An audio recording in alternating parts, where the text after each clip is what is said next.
Fala concurseira, fala concurseiro, aqui do Doutor Concursos e canal do professor Arnaldo Vieira.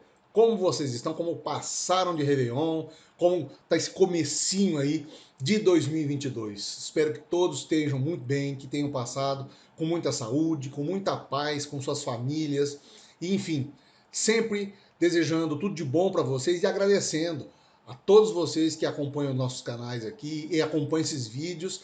E começando o vídeo, como a gente sempre pede logo no começo dos vídeos, para que vocês nos ajudem, para que vocês nos incentivem, para que vocês contribuam com a gente de alguma forma, para a gente conseguir fazer esse trabalho bem legal todo começo de vídeo, pedindo para você então já deixar o joinha, se inscrever nos canais e deixar os seus comentários.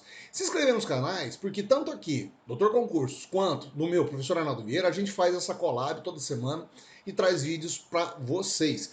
Como essa semana a gente vai fazer uma retrospectiva do que aconteceu em 2021, então a gente já pede para você deixar o teu joinha e já agradecendo o pessoal que mandou mensagem também no vídeo do Natal, Michele Gonçalves, fez ano novo professor, que 2022 seja um ano de muitas realizações para todos nós, com toda certeza, Michele. Puxa, que a gente tenha muito mais oportunidades dos concursos, que a gente continue se empenhando, que vocês continuem estudando e a gente do lado de cá ajudando vocês, incentivando vocês e dando conteúdo semanal para que vocês consigam ir bem nas provas. A Carla Tonelli, feliz ano novo, professor, que 22 seja um ano extremamente produtivo para nós, que Deus abençoe sempre. Muito obrigado, Carla. Puxa vida, fico muito feliz mesmo e realmente que a gente tenha uma produtividade melhor esse ano, que a gente consiga agora todo mundo aí, até com a terceira vacina, consiga retomar as aulas presenciais, por exemplo, as aulas dos cursinhos, que vocês continuem acompanhando aqui semanalmente pela internet, mas que também consigam estudar presencialmente, que isso é muito importante para que você tenha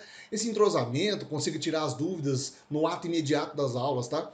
E a Fabiana Guimarães, feliz ano novo, mestre Arnaldo, que Deus abençoe muito sua vida e seu trabalho. Fabiana, eu só posso agradecer ao empenho de cada um de vocês, a esse incentivo de cada um de vocês, as mensagens que eu recebo.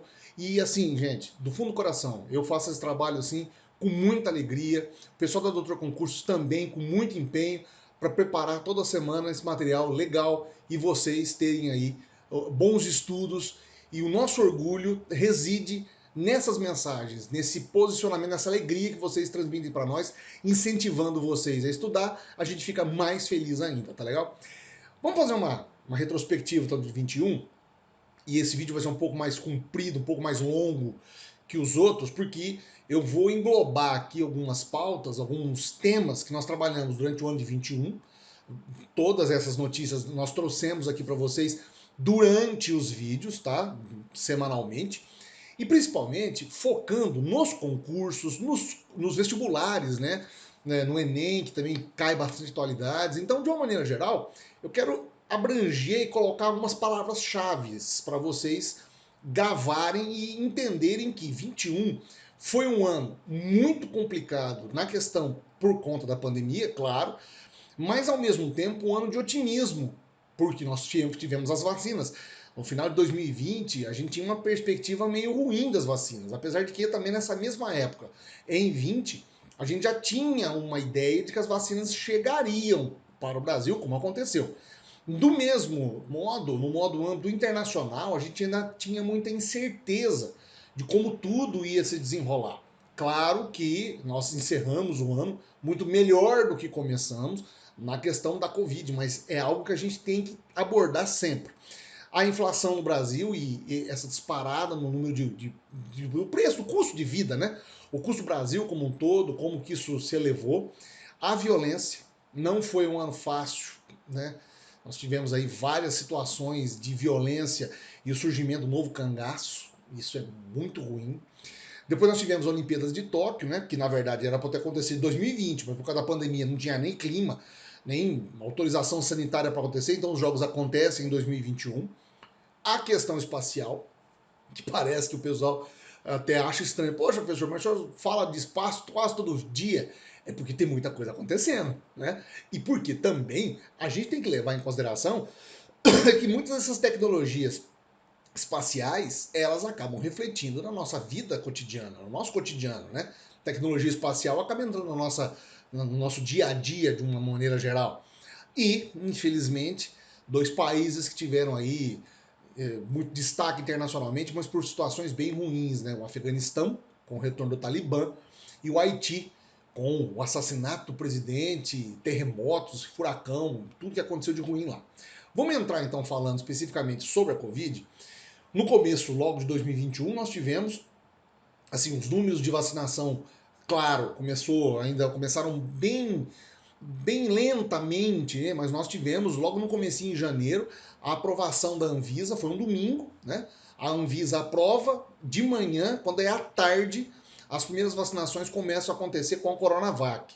O governo também faz uma parceria, os governos, né, estaduais começam a receber a vacina da AstraZeneca e começa a campanha do Plano Nacional de Imunização. Mas, claro, primeiro vacinando os profissionais de saúde, depois vacinando as pessoas acima de 60 anos, as pessoas que eram as mais isadas, né? Pessoas que estavam em casas de repouso, pessoas que já estavam com algum tipo de debilidade imunológica, os imunossuprimidos, mas basicamente os profissionais de saúde. E aí depois, já em março, começamos a vacinação para aquelas pessoas que tinham algum tipo de comorbidade, que apresentavam maior risco para conseguir, para pegar a doença, né? Pessoas que com diabetes, hipertensão, e aí depois vai começar a entrar as faixas etárias, né? Vai se diminuindo a quantidade, a data, e aí você tinha aquelas vacinações. Isso é importante você, concurseiro, saber disso, hein? O Plano Nacional de Imunização, que foi feito, inclusive em parceria com os estados, ele não começa a vacinação com todo mundo. Primeiro foram vacinados os profissionais de saúde, depois os acima de 60 anos, e aí que começa a vacinação de tempos em tempos, cada semana havia uma faixa etária que era vacinada. Também há a questão da aplicação das doses. Temos que gravar bem isso, hein? Todas as vacinas, pelo menos a exceção da vacina da Janssen, foram feitas em 2 doses. Lembre disso, a vacina da Janssen era dose única, mas hoje nós sabemos também que por conta da terceira vacinação, da dose de reforço, quem tomou Janssen então está sendo chamado novamente para tomar uma segunda dose, a dose de reforço. Então toda a campanha vacinal que aconteceu durante o ano de 21 resultou na queda drástica dos números, mesmo que nós tenhamos passado pelo pior momento da pandemia, que foi especificamente o mês de abril, que nós tivemos aí quase 3 mil mortos por dia durante aquela época. Foi a época da segunda onda da Covid.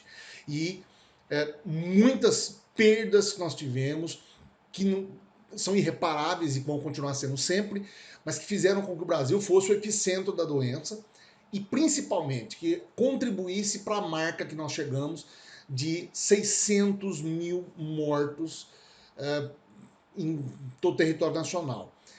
Mas agora, ao final do ano, quando a gente começa a fazer um controle, então, várias UTIs fechadas, várias unidades hospitalares, inclusive, desativando, porque há o pico da pandemia, mas logo depois de abril, entre os meses de junho e julho, você vê o declínio e a estabilidade da curva e também a volta, a reabertura, portanto, né? Por conta das pessoas tomando a segunda dose, a reabertura gradual do comércio. Mas nós temos que lembrar que lá em abril, no auge da coisa, nós tivemos lockdown, nós tivemos fechamento de vários aeroportos, prefeituras que fecharam as cidades inteiras para conter a população, porque nós estávamos em plena segunda onda e porque não havia leitos. Nós chegamos, infelizmente, a margem de 100% de ocupação de leitos em vários municípios por conta da segunda onda. Claro que com o avanço da vacinação em vários níveis de idade, o número da pandemia, os números da Covid vão sendo controlados. Há uma diminuição, sim, considerável nos casos, até nós chegarmos aos meses de outubro e novembro com uma margem, um patamar de segurança, leitos sendo desativados, até o surgimento da Omicron. A Omicron vem, começa a ter uma evolução muito grande no final de novembro, e aí é um vírus, é uma variante, né? Nós tivemos as variantes também da Covid, que é importante você saber, principalmente a variante que nos mais atingiu foi a Delta, mas o Brasil teve a variante de Manaus, que foi uma variante devastadora para a população manauara, começo de 2021, aquelas cenas horrorosas de pessoas sem oxigênio, uma espécie de corrente de solidariedade, mas ao mesmo tempo uma espécie de bate-cabeça das autoridades para tentar salvar a população lá, e o número de mortos foi muito grande em Manaus. Nós tivemos também os confrontos ideológicos. No meio disso tudo, nós tivemos, politicamente falando, a CPI, da CPI da Covid, vamos dizer assim, né? Mas a CPI que foi uma atitude dos parlamentares para conseguir investigar, para tentar investigar essa questão da compra das vacinas, a questão das ações dos governos lá em Manaus, enfim, foi se descobrindo várias informações por conta da pandemia. Isso também é importante você saber, por conta do consórcio COVAX Facility. Essas informações todas fazem parte de um caldeirão de informações que nos leva aos dias atuais. Nós temos uma espécie de ainda desconhecimento da Omicron. Nós atingimos algumas metas. O Brasil hoje não é mais o epicentro, tá, da doença. Nós estamos com a população, grande parte da população com a terceira dose do esquema vacinal completo e agora entrando com a vacinação de crianças, mesmo que ainda levante-se várias questões em relação a isso e que nós tenhamos agora outros problemas. Mas o fato é que os números falam por si. Nós não podemos desconsiderar jamais as informações e os números que a ciência tem nos mostrado. Por conta da campanha de vacinação, da vacinação da população, hoje nós temos um controle entre aspas, da pandemia e uma diminuição drástica no número de óbitos, ainda bem. Não é ainda um ato, uma situação que a gente possa falar que nós estamos erradicando a doença. Jamais. Mais recentemente, você também está acompanhando, eu até trouxe nas outras semanas, a questão da gripe, um surto de influenza que nós estamos tendo. Em 2020 nós não tivemos isso. Por que não tivemos isso? Porque as pessoas usavam máscara. O influenza é um vírus respiratório. Agora, com a queda da utilização de máscaras, as pessoas que tomaram vacina da Covid, mas não deixaram de tomar a vacina da influenza, estão manifestando a doença hoje. Ainda é muito cedo para a gente falar de otimismo geral, né?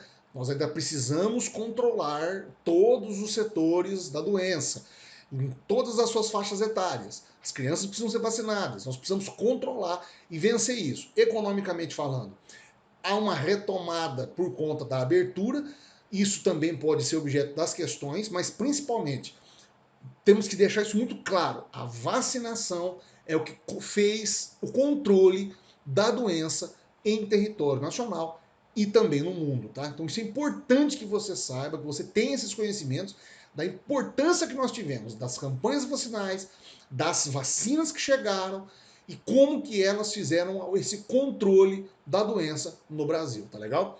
Na esteira disso, outra pauta que eu acho, outro tema que eu acho que a gente tem que falar aqui é a inflação. A inflação bateu de novo aí na porta do brasileiro. Nós chegamos em setembro, outubro, atingindo a taxa de 10,25% ao mês ao ano, na verdade, de inflação. E todo mundo sentiu no bolso. Todo mundo sentiu a perda de rendimento. Vários fatores contribuíram para isso e a Covid está entre eles. Não só a Covid, tá? A Covid, a escassez de produtos, nós tivemos também problemas no meio do ano em relação a problemas ambientais, secas muito drásticas e depois frio muito intenso, que prejudicaram várias colheitas e várias produções de commodities, de insumos básicos para a produção dos alimentos, como nós temos hoje, e, de uma maneira geral, a produção de carne, de uma maneira geral. Mas nós também tivemos, infelizmente, elevação dos preços dos combustíveis. Isso se dá por conta da política nacional de preços de petróleo, que faz com que a gente tenha que importar gasolina, às vezes, e isso gera toda uma movimentação aí de elevação dos preços que fogem ao nosso controle. A gasolina chegou a bater 6 reais, já está, inclusive, recuando, mas muito lentamente, em relação ao tanto que houve de elevação entre os meses de outubro, novembro e até a primeira quinzena de dezembro. Os alimentos ainda não recuaram. Há uma situação muito grave para as famílias de baixa renda, são as que mais sofrem. Nós tivemos cenas horrorosas, pessoas fazendo fila para comprar osso em açougue, né? Outros casos nós tivemos aí pessoas literalmente tendo que ir nas feiras pegar produtos quase vencidos ou produtos que estão fora do prazo, fora da utilização normal, porque não tinham o que comer. Fora o desemprego associado a todos os outros problemas que nós temos por conta da inflação. É claro que nós temos também que medir que a pandemia ajudou, contribuiu com esse cenário. Mas, infelizmente, isso tudo é uma consequência, uma coisa puxa a outra. O cenário internacional e do cenário local também, politicamente falando. As ações do governo federal para isso, para combate disso, são ainda muito incipientes, não são relativamente positivas, na mesma maneira em que a elevação dos preços aconteceu. Houve sim um anúncio da substituição do programa Bolsa Família pelo Auxílio Brasil, uma substituição então dos programas de auxílio à renda governamentais e uma tramitação política que ainda estava vindo, e até na semana passada, na semana anterior ao Natal, que houve a definição, né, em relação à promulgação de uma espécie de liberação para o governo conseguir gastar acima do teto de gastos, que vai fazer com que haja o pagamento do Auxílio Brasil para algumas famílias, para as famílias, né, que conseguiram, que vão se encaixar dentro das condições ali que fazem parte do rol das propriedades de famílias que têm que necessariamente receber aquele auxílio em substituição do Bolsa Família. Lembrando que nós tivemos durante a pandemia o auxílio emergencial, que sustentou várias famílias por um bom tempo durante a pandemia. Mas esse auxílio termina no meio do ano, né? Agora no meio de 2021. Havia uma projeção de gastos do governo e essa projeção de gastos atingiu a sua meta comum. Então o que nós temos hoje em dia é uma situação em que a inflação chegou e está, os preços não recuaram ainda, nós temos o brasileiro tendo que optar por fazer escolhas do que ele vai comer, famílias optando por, literalmente, diminuir muito os índices da cesta básica para manter, inclusive, o pagamento de outras coisas. O aluguel houve reajuste, o combustível teve reajuste, o transporte teve reajuste, tudo elevou. Mas, infelizmente, o salário não elevou. O salário do brasileiro permaneceu o mesmo.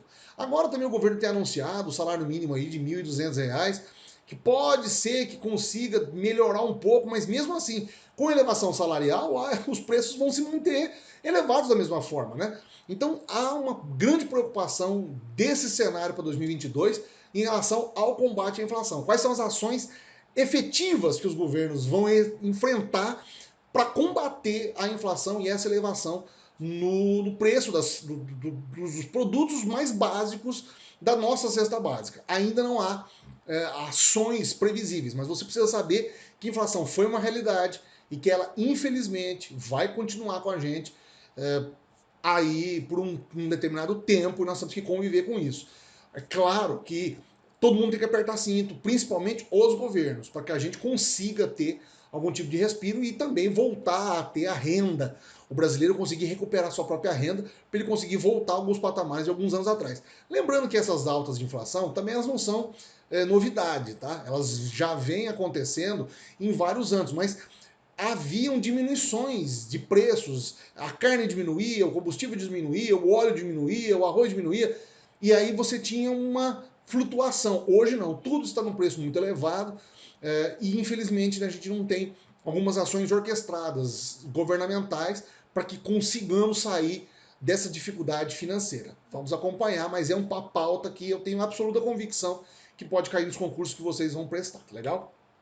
Nós temos também a questão da violência, como eu falei no começo do vídeo. Infelizmente, nós tivemos, pelo menos assim, duas grandes informações, duas grandes situações, né?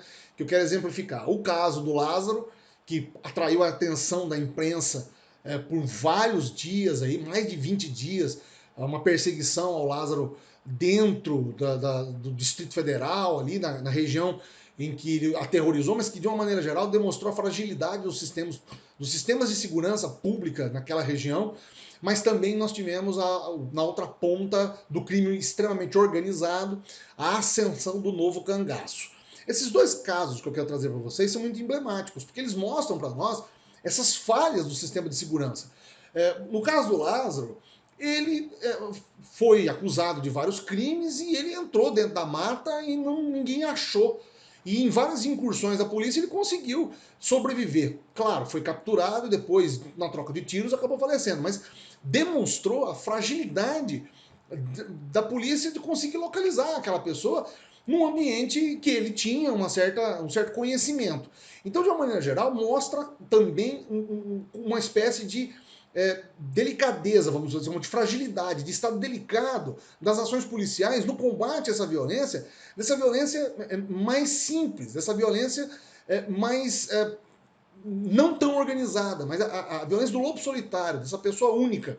E na esteira disso, nós não podemos deixar de usar a mesma analogia para vários casos que nós tivemos no Brasil de violência doméstica, de feminicídio, de ações, inclusive policiais, desastradas em grandes centros, como Rio de Janeiro e São Paulo. Ou seja, a corda dos dois lados ela mostra fragilidade. E volta e meia a população se vê sem aquilo que ela, inclusive, paga os seus impostos, que é a questão da segurança. No caso do Novo Cangaço, várias cidades foram acometidas de crimes que chocaram as cidades.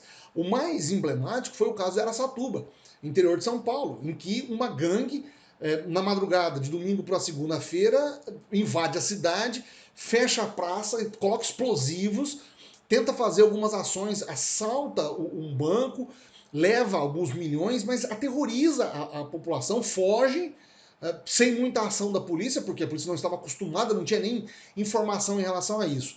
Em outra ponta, nós temos o caso de Varginha, em que um grupo, 26 pessoas, se não me falha a memória, se eu não me engano, foram praticamente executadas por forças policiais que estariam planejando um outro grande assalto, também fruto do Novo Cangaço.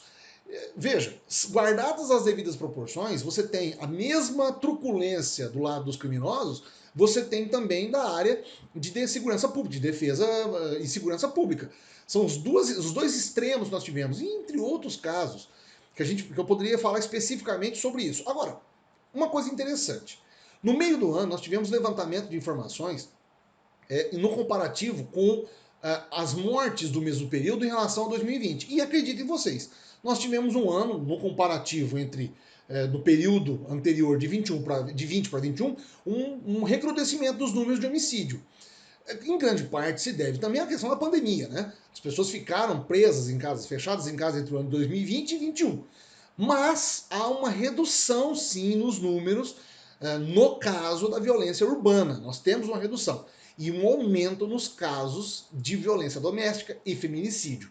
Isso ainda continua sendo pauta e provavelmente cai nos concursos. Novo Cangaço tem uma absoluta convicção que tem algum tipo de questão que vai acabar sendo reflexo disso mais adiante.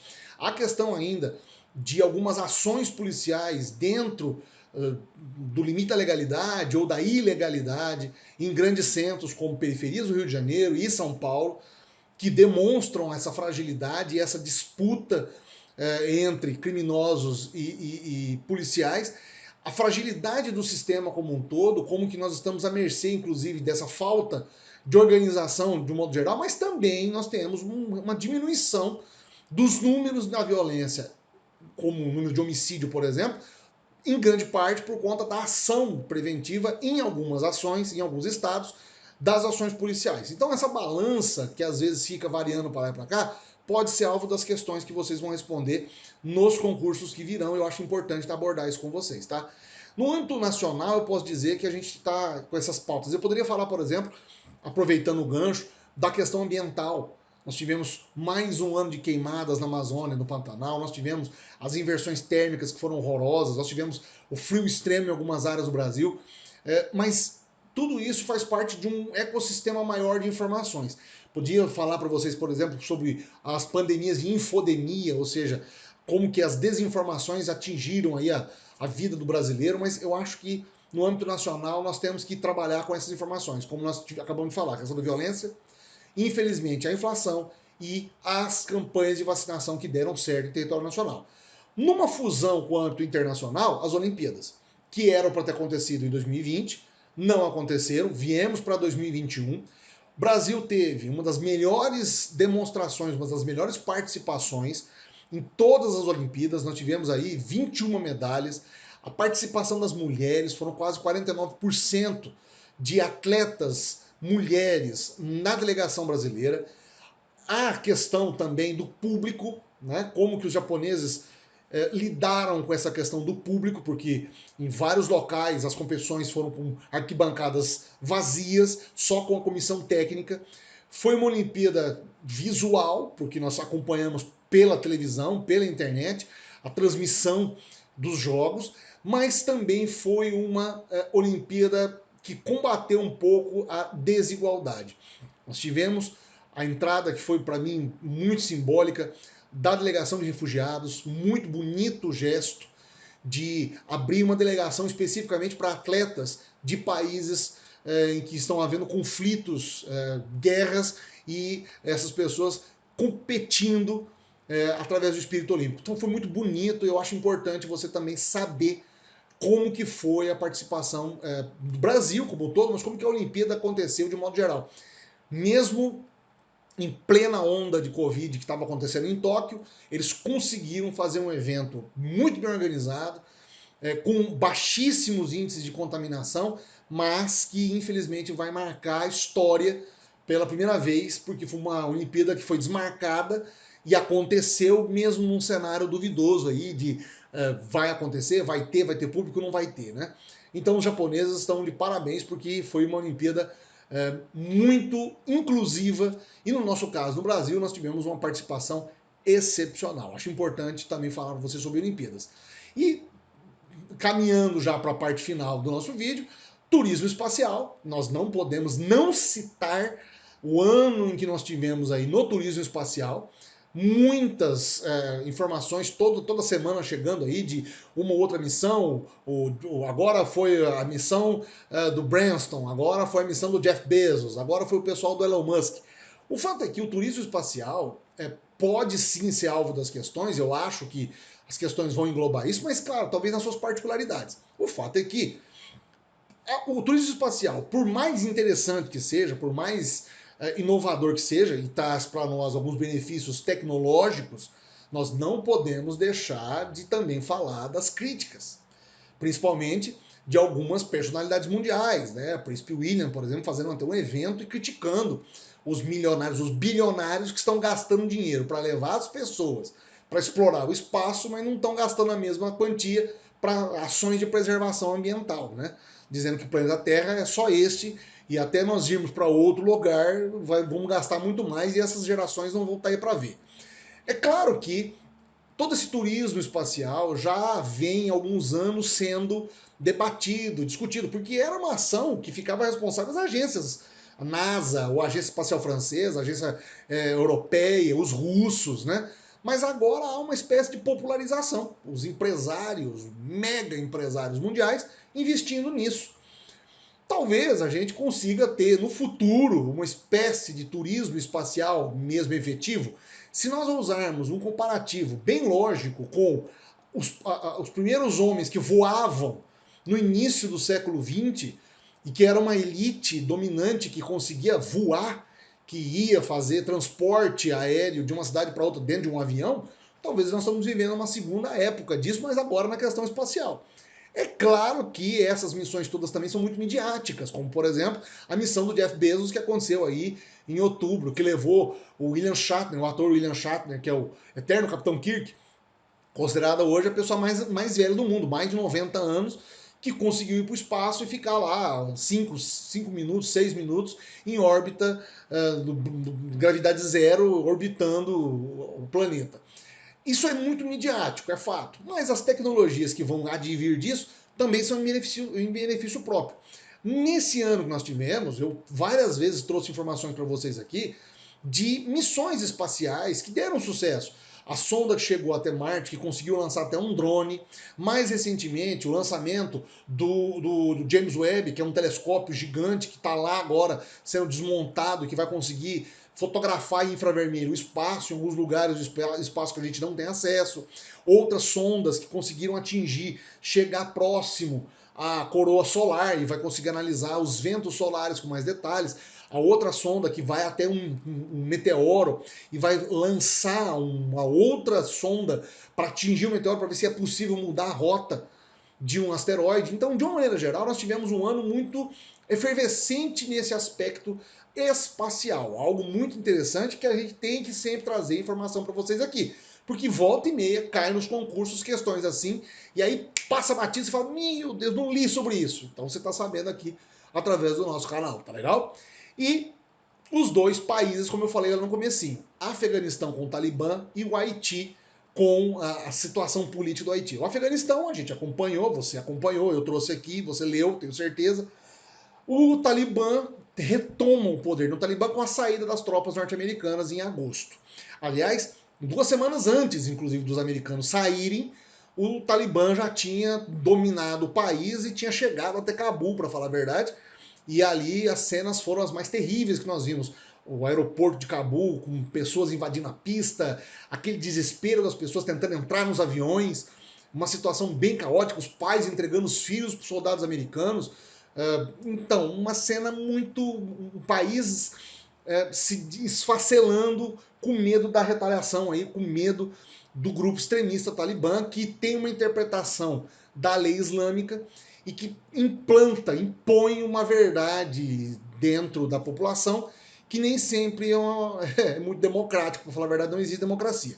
Fato é que o Talibã passa 20 anos, inclusive, soterrado, e há uma geração toda de pessoas agora que não conviveu com o Talibã. E, infelizmente, o mundo se viu atônito diante da retirada das tropas. O Joe Biden retira as tropas americanas, encerra a guerra, que não foi nem um pouco também positiva para os norte-americanos, um saldo muito grande de mortos, de soldados norte-americanos mortos lá, um número muito maior de afegãos, mas ao mesmo tempo a gente percebeu a fragilidade dessas intervenções políticas e militaristas dentro de alguns países, né? Então, de uma maneira geral, o Talibã, a informação como um todo, ela gera uma série de discussões e principalmente as incertezas que giram em torno do assunto. A questão do direito das mulheres, como que o Talibã vai tratar as mulheres, como que eles vão tratar, inclusive, a relação com outros países, como que eles vão ver essa questão, às vezes, de uma retaliação, de uma vingança aos países que fizeram parte da coalizão, que por quase 20 anos, por 20 anos especificamente, estavam ali e se apropriaram das terras, enfim. Muito medo, muitas informações desencontradas, pouco acesso à imprensa, notícias que nós já temos de perseguições que aconteceram, atletas, por exemplo, como uma jogadora de vôlei que foi morta pelos soldados talibã porque se recusou a seguir a lei islâmica, enfim, muitas incertezas, muitas dúvidas num país que voltou no tempo 20 anos e que infelizmente a gente acompanhou meio que de mãos atadas. Fato é que os americanos já não estão mais lá, voltaram para os Estados Unidos. Joe Biden, infelizmente, teve que pagar o dividendo político disso e a gente tem que acompanhar. Mas eu acho que essas informações ainda vão vir outras informações com o passar dos meses, eu vou sempre trazendo para vocês. O importante é você saber o que aconteceu em 21 nesse aspecto e como que isso pode ser englobado nos concursos, tá? E terminando, a questão do Haiti. O Haiti, gente, é um país muito pobre, é uma das economias mais frágeis de toda a América e teve no meio do ano uma tragédia. O presidente, o Jovenel Moïse, foi assassinado dentro de casa. Ele era um presidente que estava levantando ainda algumas questões internas ali, mas que estava sofrendo uma oposição muito grande, porque estava governando já fazia quase um ano por decreto. Então, há ainda muito a ser investigado, as informações que nós temos ainda muito incipientes dão conta de que houve um grupo de mercenários que estava à disposição dessa oposição e que teria assassinado o presidente. Na esteira disso, toda a crise política e humanitária que aconteceu, depois o país foi acometido na mesma semana de um furacão e 2 terremotos. Quer dizer, muitas coisas ruins acontecendo. Mas o Haiti ainda levantou uma outra questão. Foi o país que, das Américas como um todo, foi o país que menos teve campanha vacinal. Até dezembro agora, eram 74, 75 mil pessoas que foram vacinadas com a primeira dose. Então, assim, que estavam completamente vacinadas, num país que tem milhões de habitantes. Até o mês de julho não havia vacinação nenhuma acontecendo. E o país simplesmente vivendo dentro de uma guerra civil instaurada ali, com muita dose de violência e numa instabilidade política que culmina tudo na mesma sequência. Em menos de 20 dias, morte do presidente, terremoto, furacão acontecendo, quer dizer, muita tragédia para uma população que já é muito pobre. Houveram ações humanitárias internacionais, o Brasil, inclusive, mandou missão para lá, americanos também estiveram lá para tentar ajudar, mas é um país que merece muita atenção e que chamou muita atenção em 21 da comunidade internacional. Eu trouxe informações para vocês aqui, mas ainda não acabaram as histórias, né, que estão por trás de tudo isso no Haiti. Eu precisava falar dele para vocês, porque é uma informação que precisa ser levada em consideração. Nós também tivemos situações como Myanmar, que a ex-primeira-ministra, a ex-presidente foi presa.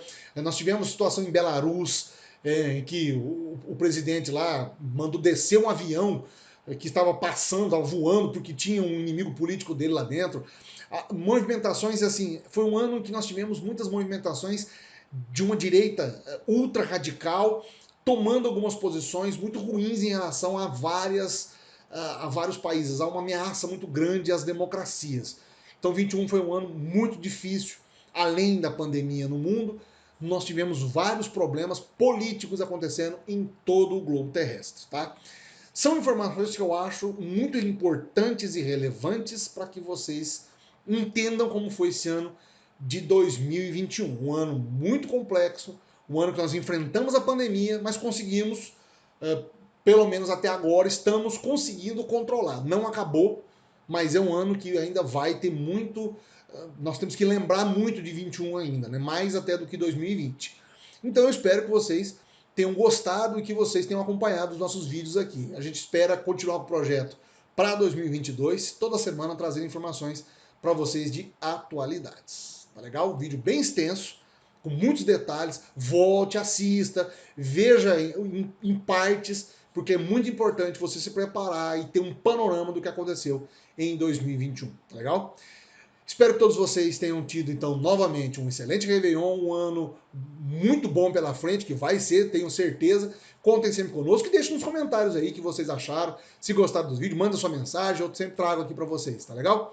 Pessoal, um grande abraço, a gente se vê semana que vem, se tudo correr bem, se Deus quiser. Um grande abraço e até lá!